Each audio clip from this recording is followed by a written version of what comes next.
ইউটিউবে সাকসেসফুল হওয়া অতটা সহজ নয় যতটা মানুষ মনে করে।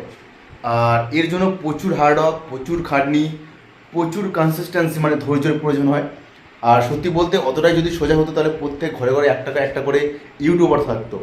আর আজকে আমাকে দেখো, আমি প্রায় 1.5 বছর ধরে ভিডিও করে যাচ্ছি, এখনও আমার চ্যানেল মনিটাইজ হয়নি। তবে হ্যাঁ, অনেক সময় ভাগ্য ম্যাটার করে, লাক ম্যাটার করে, যে অনেকের আছে 3 মাস 4 মাস 5 মাসের মধ্যে চ্যানেল মনিটাইজ হয়ে যায়। আর সেখানে আমার 1.5 বছর পর আমার চ্যানেল মানে 1000 সাবস্ক্রাইবার কমপ্লিট করে, কিন্তু এখনও পর্যন্ত মনিটাইজ হয়নি। এই জন্য প্রচুর ধৈর্যের দরকার হয়। আর প্রচুর মানে কি বলবো, মানে তোমাকে ভিডিও করে যেতে হবে। কবে কি লাখ খুলবে সেটা ভগবানের উপর নির্ভর করে, যে কবে ভিউজ হবে, কিন্তু ভিডিও তোমাকে করে যেতে হবে। আর তুমি যদি হঠাৎ করে মাঝখানে বন্ধ করে দাও তাহলে সব গেল ফুস, মানে সব উড়ে গেল সব খাটনি।